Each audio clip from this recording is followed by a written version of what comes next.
와, 정말 뜨거웠던 전기차 시장 열기가 좀 식는 분위기죠? 이 거대한 변화의 파도가 아시다시피 세계 시장을 꽉 잡고 있던 우리 K배터리 산업에는 과연 어떤 영향을 미치고 있을까요? 오늘 바로 이 질문의 핵심을 한번 파고들어 보려고 합니다. 지금 이 상황, 이게 그냥 잠깐 힘든 위기일까요? 아니면 더 크게 점프하기 위한 기회일까요? 자, 그럼 가장 중요한 질문부터 던져볼게요. 아니, 불과 얼마 전까지만 해도 완전 미래의 그 자체였잖아요. 전기차 시장이. 근데 왜 갑자기 브레이크가 걸린 걸까요? 오늘 이야기는 바로 이 질문에 대한 답을 찾아가는 것에서부터 시작합니다. 네, 그래서 첫 번째로 지금 시장 상황이 정확히 어떤지부터 한번 짚어보겠습니다. 도대체 무슨 일이 벌어지고 있는 걸까요? 전문가들은 지금 이 현상을 EV 캐즘이라고 부르더라고요. 이 캐즘이라는 게 뭐냐면 어떤 새로운 기술이 막 나왔을 때 얼리 어답터들은 막 사잖아요. 그러다가 이제 일반 대중한테 확 넘어가기 직전에 잠깐 수요가 주춤하는 시기가 있거든요. 그걸 말하는 겁니다. 그러니까 이게 뭐 완전히 예상 밖의 일은 아니다? 뭐 이런 얘기죠. 그럼 이 캐즘은 왜 생기는 걸까요? 사실 원인이 한두 가지가 아니에요. 일단 차값이 아직도 좀 부담스럽고 충전소도 부족하다는 얘기 계속 나오잖아요. 소비자들이 망설일 수밖에 없죠. 게다가 요즘 고금리에 물가도 비싸니까 다들 지갑을 닫는 거고요. 상황이 이렇다 보니 GM이나 포드 같은 진짜 큰 자동차 회사들마저도 잠깐만 생산 계획 좀 다시 짜자 이렇게 나오고 있는 겁니다. 근데요, 여기서 진짜 재밌는 게 뭔지 아세요? 바로 이 숫자입니다. 32%. 이게 뭐냐면 지금 이렇게 시장이 주춤하고 있는데도 불구하고 2030년까지 전 세계 배터리 시장은 연평균 32%씩 성장할 거라는 예측이에요. 어마어마하죠? 그러니까 지금의 이 숨고르기가 어쩌면 더 멀리 뛰기 위한 준비 운동일 수도 있다는 아주 강력한 신호인 셈입니다. 자, 지금까지는 시장 얘기였고요. 이제는 판 자체를 흔들고 있는 훨씬 더 큰 힘에 대해서 한번 들여다볼게요. 바로 지정학과 원자재 문제입니다. 지금 K배터리 업계를 양쪽에서 꽉 쥐고 있는 두 개의 거대한 힘이 있어요. 하나는 미국의 IRA, 다른 하나는 유럽의 CRMA라는 법안입니다. 쉽게 말해서 미국은 우리 땅에서 만들어 중국 빼고 이걸 강요하고 있고요. 유럽은 우리도 우리끼리 다 만들 거야 이러고 있는 거죠. 우리 K배터리 기업들 입장에서는 어때요?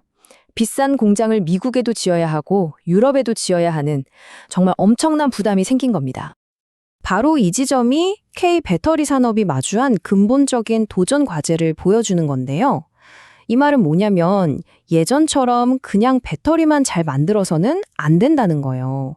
이제는 원자재를 직접 구해오고 가공하는 능력까지 다 갖춰야 하는 거죠.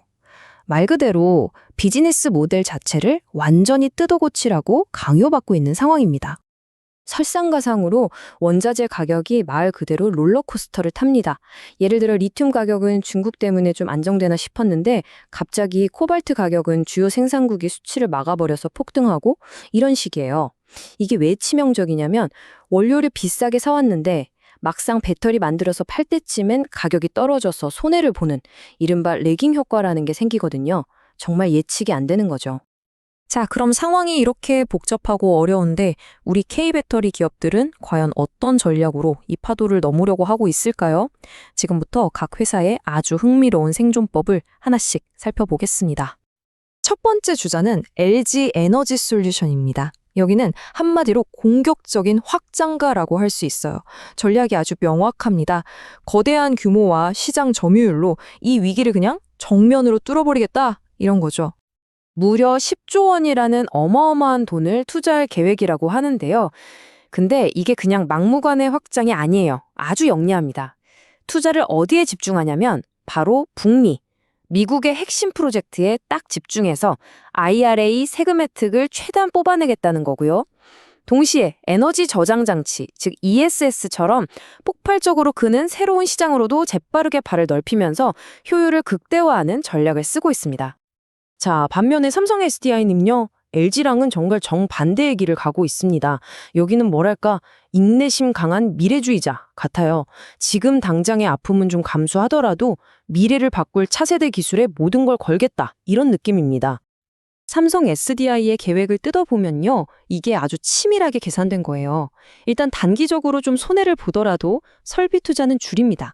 대신 아낀 그 돈을 어디에 쏟아붓느냐? 바로 미래 시장의 판도를 완전히 뒤집을 수 있는 게임 체인저 기술, 그러니까 전고체 배터리 같은 데에 올인하는 거죠. 지금 당장 몇 개 더 만드는 것보다 미래 기술의 왕자를 차지하겠다. 이런 계산된 승부수인 겁니다.